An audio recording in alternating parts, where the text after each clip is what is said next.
لحلیم اواہ منیب۔ ذوالحجہ کے ایام چل رہے ہیں اور یہ بڑی فضیلت اور اہمیت والے ایام ہیں، بلکہ نبی رحمت صلی اللہ علیہ وآلہ وسلم کی حدیث کے مطابق تو یہ رمضان کے دنوں سے بھی افضل ایام ہیں۔ یہ جو ذوالحجہ کے ایام ہیں، ان دنوں کی نیکی زیادہ اجر رکھتی ہے رمضان المبارک کے دنوں سے بھی۔ تو ایک تو ہمیں اس کی رغبت کرنی چاہیے، ذوق اور شوق رکھنا چاہیے ان دنوں میں نیکی کرنے کا۔ اچھا، اس دوران یہ بھی ہوتا ہے کہ اب ذوالحجہ کے دنوں میں دو کام بڑے ہوتے ہیں، ایک حج کی ادائیگی اور دوسرے نمبر پر قربانی کی جو سنت ہے اس کے اوپر عمل کرنا۔ تو حج والا معاملہ جو استطاعت رکھتے ہیں وہ حج ادا کرتے ہیں، اور جو وہاں پہ نہیں ہوتے وہ حج کے علاوہ افراد قربانی والی سنت ادا کرتے ہیں۔ قربانی سیدنا ابراہیم علیہ الصلوۃ والسلام کی سنت ہے۔ آپ سے پوچھا گیا نبی رحمت صلی اللہ علیہ وسلم سے کہ قربانی کیا ہے؟ آپ نے کہا سنت ابیکم ابراہیم، یہ تمہارے باپ ابراہیم علیہ السلام کی سنت ہے، آپ کا طریقہ ہے۔ پیارے بھائیو، ابراہیم علیہ السلام کے طریقے پہ ہم عمل کر رہے ہوتے ہیں جب ہم قربانی کر رہے ہوتے ہیں۔ تو ابراہیم علیہ السلام کا طریقہ صرف قربانی نہیں ہے، اللہ تعالیٰ نے قرآن کریم میں بڑی کثرت کے ساتھ سیدنا ابراہیم علیہ السلام کی سیرت کا تذکرہ کیا ہے، اور پھر امت محمدیہ کو حکم دیا ہے کہ تم نے ابراہیم علیہ السلام کی سیرت کو فالو کرنا ہے۔ قرآن کریم کے اندر دو جگہ پر، ایک جگہ پر ہمارے نبی محترم صلی اللہ علیہ وآلہ وسلم کو اللہ تعالیٰ نے کہا ہے ثم اوحینا الیک ان اتبع ملت ابراہیم حنیفا، محبوب ہم نے آپ کی طرف یہ وحی کی ہے کہ آپ نے ابراہیم علیہ السلام کی سیرت کو فالو کرنا ہے اور انہی کے مطابق اپنی زندگی بسر کرنی۔ یہی حکم اللہ نے امت محمدیہ کو بھی دیا ہے، ان اتبعوا ملت ابراہیم حنیفا، کہ تم نے ابراہیم علیہ السلام کی اتباع کرنی ہے۔ تو پیارے بھائیو، ابراہیم علیہ السلام کی اتباع صرف قربانی نہیں ہے، صرف قربانی نہیں ہے، قربانی بھی اتباع ہے، لیکن صرف قربانی اتباع نہیں ہے۔ میں یہ بات اس لیے دہرا رہا ہوں کہ ہم صرف قربانی کر رہے ہوتے ہیں اور اس کے علاوہ جتنی سیرت ابراہیم علیہ السلام کی ہے اس کو فالو نہیں کر رہے ہوتے، یہ کافی نہیں ہے۔ پوری سیرت کو فالو کرنا ضروری ہے۔ ابراہیم علیہ السلام پکے نمازی تھے، انہوں نے کبھی نماز نہیں چھوڑی، بلکہ آپ اندازہ لگائیں اپنا نو مولود بچہ اور بیوی بغیر کسی ظاہری اسباب کے، نہ کوئی بندہ وہاں پہ موجود ہے، نہ جانور موجود ہے، نہ درخت ہے، کچھ نہیں ہے، صحرا ہے اور بیابان جگہ ہے، بیوی کو بھی وہاں پہ چھوڑ دیا اور بچے کو بھی چھوڑا ہے، اور جب واپس پلٹے نا تو وہ ماں جی حاجرہ کہتی ہیں رضی اللہ تعالی عنہا سلام اللہ علیہا ابراہیم علیہ السلام کو، یہ کس کے سہارے ہمیں چھوڑ کے جا رہے ہیں؟ تو فرمانے لگے، زبان سے نہیں بولے تو اللہ کی طرف اشارہ کر دیا کہ اللہ کے حکم سے چھوڑ کے جا رہا ہوں۔ تو ماں جی کہتی ہیں اگر اللہ نے کہا ہے نا تو پھر آپ جائیں، اللہ ہمیں کبھی ضائع نہیں کرے گا۔ لیکن ایک بات یہاں پہ سمجھیں، ابراہیم علیہ السلام جب پلٹے نا تو اللہ سے ساتھ ہی پہاڑی کے جب اوڑ پہ گئے، بیوی بھی نظر نہیں آ رہی تھی، بچہ بھی نظر نہیں آ رہا تھا، اللہ سے دعا کرنی شروع کر دی، ربنا انی اسکنت من ذریتی بواد غیر ذی زرع عند بیتک المحرم ربنا لیقیموا الصلاۃ۔ اللہ مجھے پتا ہے یہاں پہ کوئی چیز ہے ہی نہیں، نہ مکان ہے، درخت ہے، کوئی پانی کا کھانے کا کوئی بندوبست نہیں ہے، ہاں یہ وہی آ چکی ہے کہ یہاں پہ اللہ کا گھر بنے گا، بیت اللہ یہاں پہ تعمیر ہوگا، یہاں پہ چھوڑ کے آئے۔ تو یقین جانے جملے کیا ہیں، اللہ میں نے اتنا بڑا رزق کس لیے لیا ہے؟ ربنا لیقیموا الصلاۃ، میری بیوی بھی نمازی بن جائے اور میرا بچہ بھی نمازی بن جائے۔ یعنی ہم قربانی کر رہے ہوتے ہیں اور اسی دن کی ہم نے نہ فجر پڑھی ہوتی ہے نہ زور پڑھی ہوتی ہے۔ پیارے بھائیو، یہ کافی تو نہیں ہے، قربانی فرض نہیں ہے، نماز فرض ہے۔ تو سیرت ابراہیم مکمل فالو کرنے کی ضرورت ہے، پوری کی پوری سیرت ابراہیم اپنانے کی ضرورت ہے۔ تو آپ کی سیرت کے بہت زیادہ پہلو ہیں، مختصر وقت میں تو اس کا احاطہ بھی نہیں ہو سکتا۔ پچھلے درس کے اندر ہم نے شکر کے حوالے سے ابراہیم علیہ السلام کی سیرت سے چند باتیں کی تھیں۔ آج آپ ہی کی سیرت میں سے جو اللہ نے قرآن کریم کے اندر دو جگہ پر ایک لفظ حضرت ابراہیم علیہ السلام کے بارے میں بیان کیا ہے، حلم کا، ان ابراہیم لحلیم اواہ منیب، حضرت ابراہیم علیہ السلام حلیم تھے۔ اچھا، حلیم کسے کہتے ہیں؟ جس کو غصہ نہیں آتا، غصہ آتا ہے تو کنٹرول کر جاتا ہے، جو انتقام نہیں لیتا، اسے حلیم کہتے ہیں۔ تو قربانی سے قبل ہمیں اس سیرت کو بھی فالو کرنے کی ضرورت ہے۔ میں سمجھتا ہوں آج ہمارے معاشرے کی جتنی خرابیاں نا اس کا تعلق غصے کے ساتھ ہی ہے۔ انتقام کے ساتھ، ہم انتقام کی آگ میں پگھل رہے ہوتے ہیں، پتہ نہیں ہم کس حد تک جا رہے ہوتے ہیں۔ چند باتیں ہم کرتے ہیں سیدنا ابراہیم علیہ السلام کی سیرت سے، اور پھر اس سے بڑی اور اعلیٰ اور کائنات کی عظیم ہستی محمد الرسول اللہ صلی اللہ علیہ وآلہ وسلم کی سیرت طیبہ سے۔ پیارے بھائیو، ابراہیم علیہ السلام کی سیرت ہے، آپ حلیم ہیں، بردبار ہیں، جن کے اندر جلد بازی نہیں ہوتی۔ حلم کہتے ہی اس کو ہے جس کے اندر تدبر ہو اور بردباری ہو، غصے کی چیز ہی نہ اس کے اندر ہو، اسے حلیم کہتے ہیں۔ اور یہ بات ابراہیم علیہ السلام کے اندر بڑی زیادہ پائی جاتی ہے۔ قوم نے آگ کے اندر پھینک دی ہے، اب یہ آخری سٹیج ہے نا، اب بندہ کو مجھے یا آپ کو کسی کو مارنے کی طرف چل پڑے تو اس سے آگے کیا ہے، لیکن اس کے باوجود بد دعا کا لفظ ہی تو وہاں پہ نہیں آیا، بد دعا تک نہیں نکالی۔ بھائیو، اس میں ہمارے لیے سیرت ہے۔ یقین جانے ان باتوں کو آج معاشرتی طور پر اخلاقیات کا ہمارا جنازہ نکل چکا ہے۔ 5 روپے کی خاطر جس قوم میں بندہ قتل ہو رہا ہو، اس معاشرے کے اندر تو اخلاقیات کی تباہی ہو چکی ہوتی ہے۔ آپ نے اخلاقیات کو درس دیا ہے۔ آپ کے آنے سے قبل کیا تھا؟ چھوٹی چھوٹی باتوں پہ پورا خاندان قتل ہو رہا ہے، اور آپ نے آ کے مثال کیسی پیش کی ہے؟ اب آپ تصور پیدا کرنا ذرا، کنڈیشن کیا ہے، ہم کہاں پہ؟ ایک تو ہے کہ بندے کے پاس اسباب نہیں ہے، میں اس کی بھی مثال دیتا ہوں۔ رسول رحمت صلی اللہ علیہ وآلہ وسلم آپ طائف چلے گئے، اللہ ہمیں بھی مکے مدینے لے گئے، جلدی اللہ اسباب پیدا کرے۔ بڑے بڑے علاقے ہیں، بڑی بڑی سیریں ہیں، اور میں سمجھتا ہوں ایمان کی سیر مکے مدینے میں اللہ جلدی سب کوئی وہاں پہ لے جائے، حج کروانے کے لیے، عمرہ کروانے کے لیے وہاں پہ جائے نا، تو ضرور طائف کا سفر کریں۔ طائف کا جب سفر کریں تو وہ باغ آج بھی ویسے ہی موجود ہے جس باغ میں محمد الرسول اللہ صلی اللہ علیہ وآلہ وسلم نے مار کھانے کے بعد، جسم کو لہو لہوان کروانے کے بعد، پانی پینے کے لیے، آپ نے سایہ حاصل کرنے کے لیے جس باغ کے اندر ریسٹ کی تھی نا، وہ باغ آج بھی ویسے ہی موجود ہے، یعنی عرب نے اس کو چھیڑا نہیں ہے، سارا منظر تازہ ہو جاتا ہے۔ یقین جانے وہاں پہ جا کر آپ کو پتا ہے میں اللہ کا نبی اور رسول ہوں، اس کے باوجود پتھر بجے، اس کے باوجود آپ کو گالیاں دی گئی، اور باش لوگوں کو آپ کے پیچھے لگا کر یقین جانے سنگ باری آپ کے اوپر کی گئی ہے۔ آپ ذرا تصور پیدا کریں کہ کنڈیشن کیا ہوگی اس وقت، یعنی سب کچھ ہو چکا ہے، اور آپ جب باغ میں بیٹھے ہیں نا تو فرشتہ آ گیا، فرشتہ آ کے کہتا ہے محبوب آپ آرڈر کریں، یہ 2 پہاڑ ہیں اور 2 پہاڑوں کے درمیان یہ طائف والے ہیں، آرڈر آپ کریں، بس میں ایسے پیس کے رکھ دوں گا، نام و نشان ہی مٹ جائے گا۔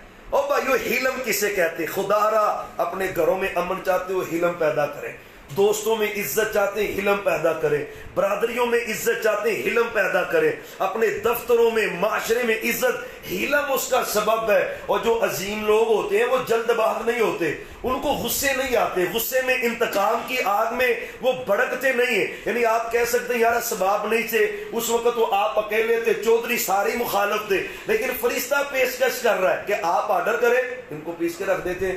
آپ فرماتے ہیں فرشتے کو نہیں، اللہم اہد قومی فانہم لا یعلمون، تو پیچھے ہٹ جا، یا اللہ میری قوم کو ہدایت دے دے، ان کو پتہ ہی نہیں میں کون ہوں، اللہ میری قوم کو ہدایت دے۔ او بھائیو، اس حلم کی ضرورت ہے ہمیں۔ آپ صلی اللہ علیہ وسلم سے بڑی محبت ہے زبانی کلامی، غصے کی آگ میں جب ہم تڑپ رہے ہوتے ہیں، ہم کہتے ہیں شریعت کہاں پہ پڑی، ہم شریعت دیکھو نا، صحابی آئے محبوب مجھے کو نصیحت کرے، فرمایا غصہ نہ کر۔ اچھا، اس نے تھوڑی دیر بعد کہا محبوب پھر نصیحت کریں، فرمایا غصہ نہ کر۔ تھوڑی دیر ٹھہر جائے، شاید اب بھی ویو چینج ہو جائے، فرمایا محبوب نصیحت کریں، میں لا تغضب، غصہ نہ کر۔ وہ خاموش ہو گیا، میں جو غصہ نہیں نہ کرتا اللہ اس کو دنیا آخرت میں عزتیں عطا کرتے ہیں۔ او بھائیو، آج کا ابراہیم علیہ السلام کی سیرت سے ایک پہلو ہم نے انشاءاللہ اس کو اپنے سینوں میں جگہ دینی ہے، گھر سے لے کر معاشرہ، ایک ایک فرد کے ساتھ یقین جانے حلم کے ساتھ پیش آئے، حلم والے بن جائے۔ اچھا، وہ تو واقعہ پیش آیا طائف کی وادی کا، ایک وقت وہ تھا جب اسباب ظاہراً بھی پورے تھے، آپ مدینے میں مسجد نبی میں بیٹھے ہوئے، آپ کو ضرورت پڑی تو آپ نے ایک بدو سے نا، ایک گاؤں کا رہنے والا تھا، اس سے تھوڑا سا ادھار لے لی، ادھار کی بات طے ہو گئی کہ فلاں طریقے تمہیں میں پیسے ریٹرن کر دوں گا، لیکن وہ بندہ وقت آنے سے پہلے مسجد نبی میں آ گیا، حضرت ابوبکر صدیق بیٹھے، حدیث کے اندر آتا ہے، یقین جانے ذرا حدیث سننا اور پھر دیکھنا میرا میرے نبی سے رشتہ کیا ہے، میں کہاں پہ کھڑا ہوں، میرے نبی کی سیرت درس کیا دے رہی، آپ کی سیرت ہمیں سانچے پہ ڈال رہی ہے، ہم کہاں پہ کھڑے، ہم کس کو فالو کر رہے ہیں؟ آپ مسجد نبی میں بیٹھے،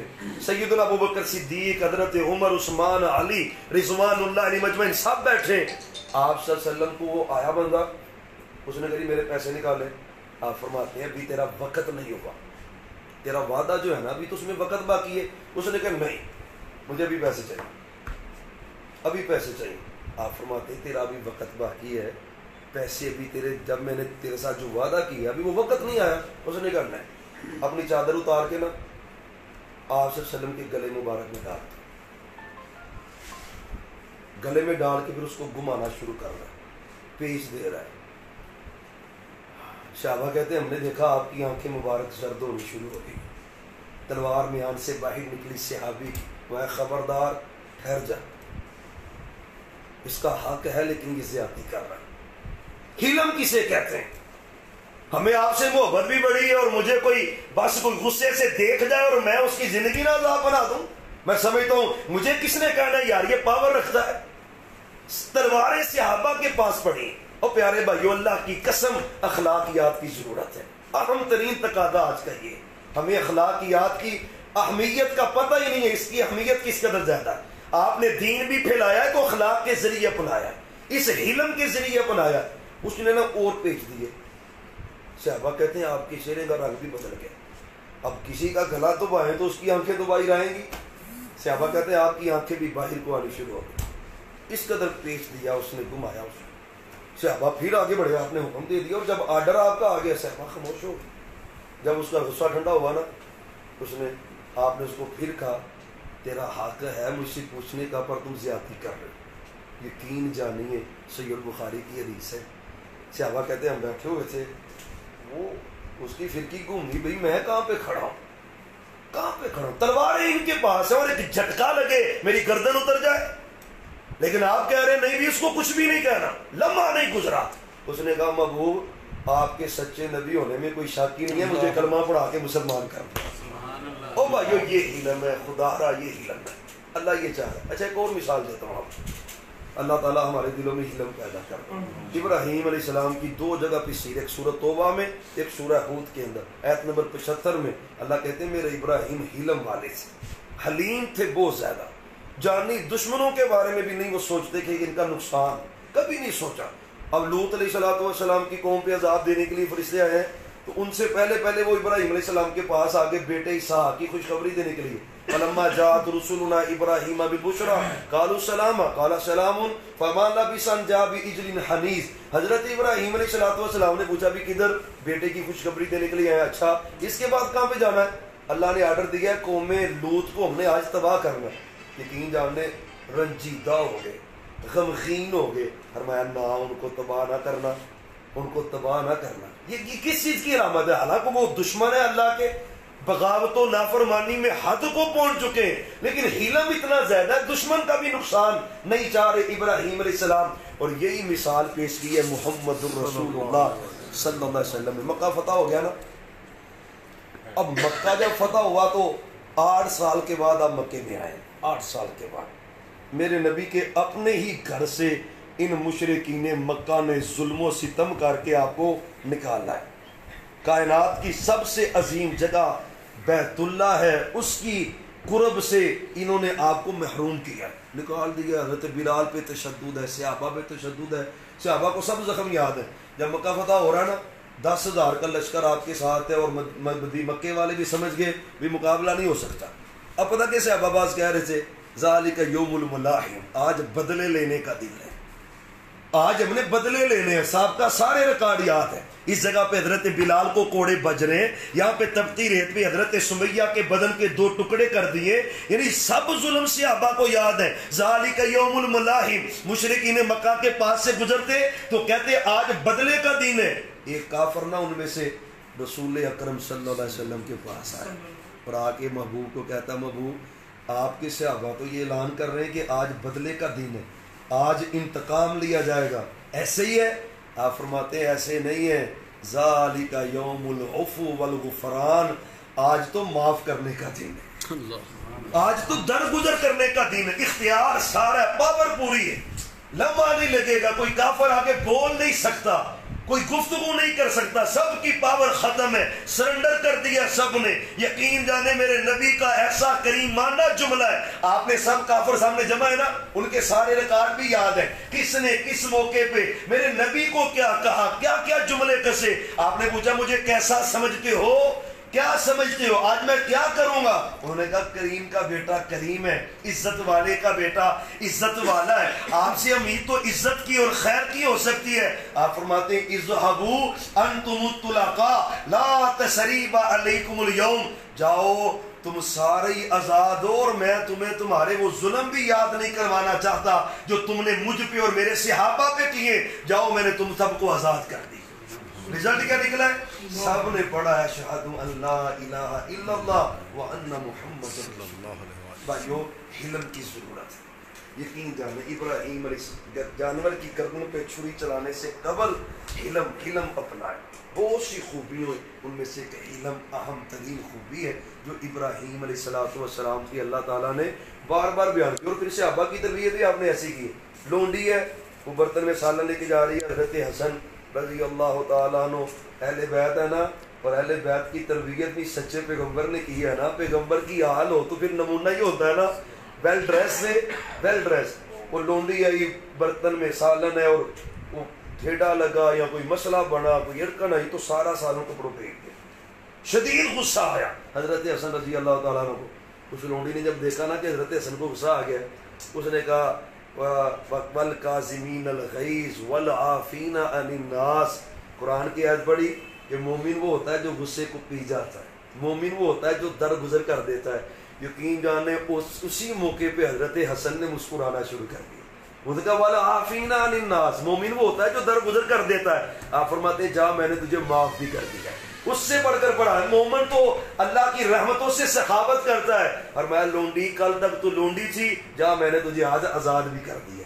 او بھائیو حلم کی ضرورت ہے، یقین جانے آج ہم حلم اپنا لیں، ہمارے بہت سے مسائل ویسے ہی بن جائیں، بہت سے مسائل ویسے ہی حل ہو جائیں مجموعی طور پہ۔ اب دیکھیں سیاست میں انتقام چل رہا، اور پھر ایک ہی حکومت آتی ہے، دوسرے سے انتقام چل رہا ہوتا ہے، دوسری کی آتی ہے تو پہلے سے انتقام چل رہا ہوتا ہے۔ یہ ہمارا دین نہیں، دین محمد الرسول اللہ صلی اللہ علیہ وسلم کی سیرت ہے، ابراہیم علیہ السلام کی سیرت ہے، اس کا ایک نمایاں پہلو ہے حلم، بردباری، جس کا آسان ترجمہ ہے کہ غصہ اللہ نے پسند نہیں کیا۔ اب دیکھیں نا حضرت انس ہے، اب غلام جو ہوتا ہے نا ملازم، اس کے اوپر تو بندہ حق رکھ رہا ہوتا ہے، انہوں میں جو مرضی کہہ دے، عموماً اسی بھی کیا یقین جانے سب کچھ ہوتا ہے، اور تیری پہن لی ایک گھر چھڑ کے ملازم میں بیچارہ بولے گا کیا، تنہا نہیں اس نے لینی۔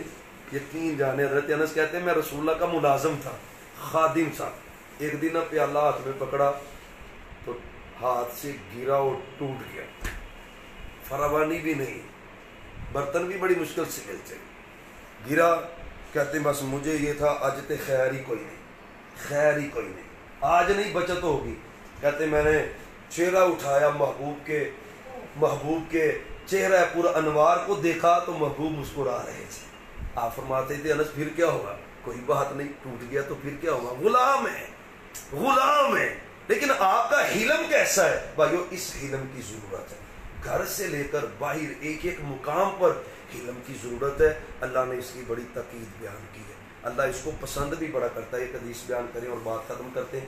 صحیح البخاری کی حدیث ہے، اشج ایک قبیلہ ہے، اس قبیلے کے لوگ رسول اکرم صلی اللہ علیہ وسلم سے کلمہ پڑھنے کے لیے سارا قبیلہ آ گئے۔ اچھا اس قبیلے کا جو سردار تھا نا عبد القیس، تو وہ نہیں آیا، آنے سے وہ پیچھے سے ساتھ ہی آیا ہے، مسجد نبی میں آ کے دیگر جتنے لوگ تھے نا وہ ویسے ہی، جس طرح کے کپڑے گرد و لود تھے، جو حالات تھے، پسینہ، سفر کی تھکاوٹیں، ویسے ہی سواریاں باندھی اور محبوب کے پاس آ گئے۔